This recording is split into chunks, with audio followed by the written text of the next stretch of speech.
अस्सलाम स्टूडेंट्स, आज हम करेंगे यूनिट नंबर 12 का थ्योरम नंबर 4 और फोर्थ थ्योरम में कह रहे हैं कि any point on the bisector of an angle is equal distant from its arms. सबसे पहले तो आप देखें कि एंगल जो है वो ड्रॉ किस तरह से होता है।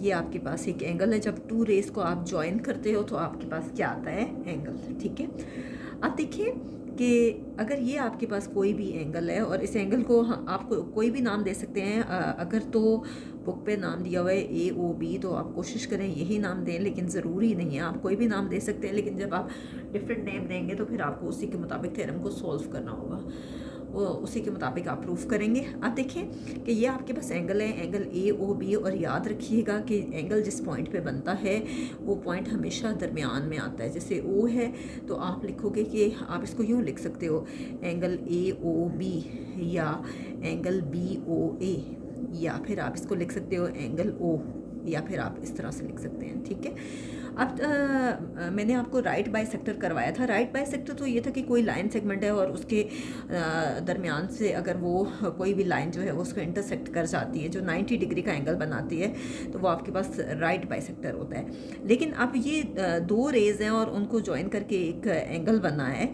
तो ये देखिए उसके दरमियान से जो भी रे गुजरेगी वो आपके पास क्या कहलाएगा, बाइसेक्टर, और उसे कहते हैं एंगल बाइसेक्टर। ठीक है, और इसको वो नाम दे रहे हैं OM का। ठीक है, अब देखिए कि एक आपके पास ये जो OB है ये कहलाती है आर्म। ठीक है, रे भी बोलते हैं और इसको आर्म भी बोलते हैं, और ये भी आपके पास कहलाती है आर्म।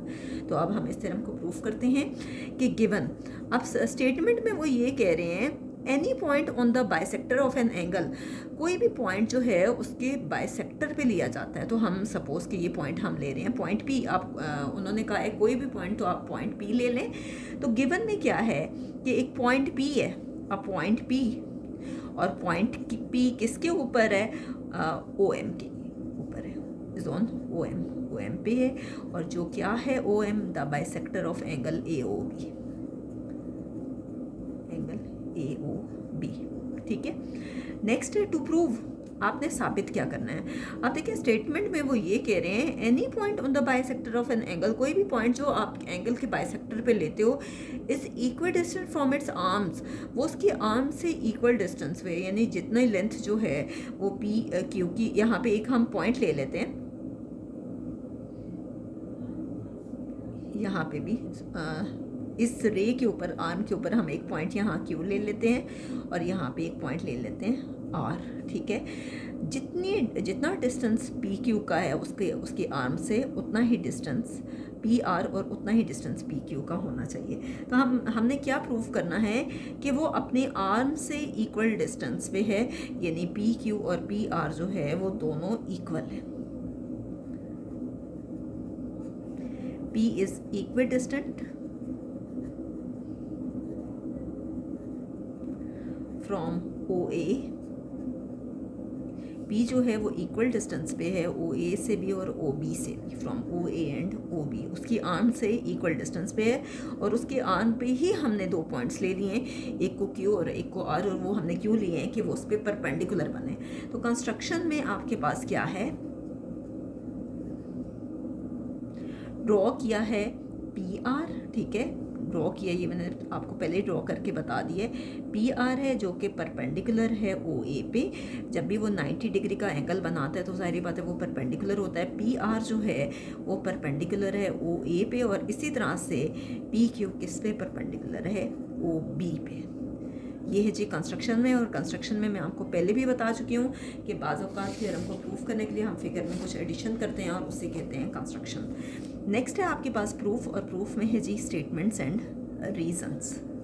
अब देखिए स्टेटमेंट्स एंड रीजंस में हम क्या कर रहे हैं कि हम 1 to 1 कॉरस्पॉन्डेंस लेने लगे हैं, और मैं आपको पहले भी बता चुकी हूँ कि 1 to 1 कॉरस्पॉन्डेंस में हम कोई सी 3 बातों को प्रूफ करते हैं, और उसके लिए जो सिंबल होता है वो ये वाला होता है। अब देखिए कि एक ट्राइंगल हम ले रहे हैं POQ और दूसरी ले रहे हैं POR। एक ट्राइंगल है POQ और दूसरी ट्राइंगल का नाम है POR। अब इन दोनों ट्राइंगल्स में क्या कॉमन है, OP किसके कॉम्पोनेंट है, OP के, ये दोनों में कॉमन है।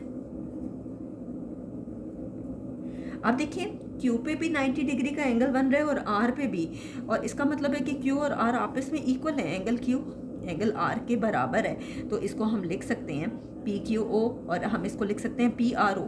और क्यू और आर जो है जब हमने परपेंडिकुलर ड्रॉ किया था तो ये कहाँ से किया था हमने, कंस्ट्रक्शन से, ठीक है।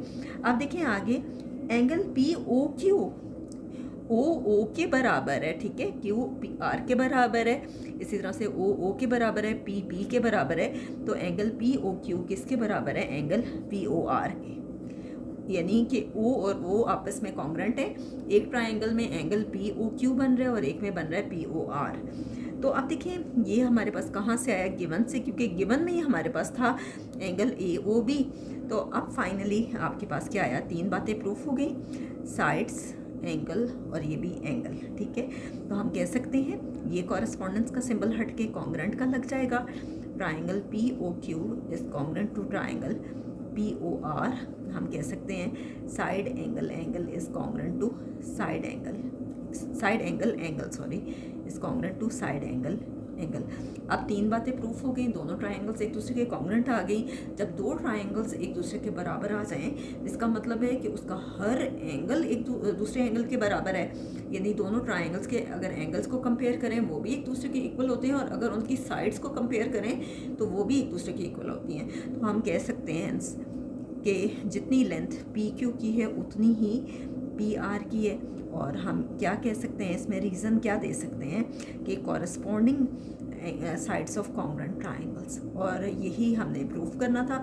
नेक्स्ट वीडियो में हम इंशाल्लाह इसी थ्योरम का कन्वर्स करेंगे, और वो है जी थ्योरम नंबर 5। और इंशाल्लाह मैं कोशिश करूँगी कि यूनिट नंबर 12 कंप्लीट करवाने के बाद आपको यूनिट नंबर 15 पहले करवा दूँ, क्योंकि 15 काफ़ी इंपॉर्टेंट है और बहुत से स्टूडेंट्स की रिक्वेस्ट आ रही है कि 15 यूनिट पहले करवा दें। तो इंशाल्लाह ये कंप्लीट करवाने के बाद मैं 15 पहले स्टार्ट करूँगी।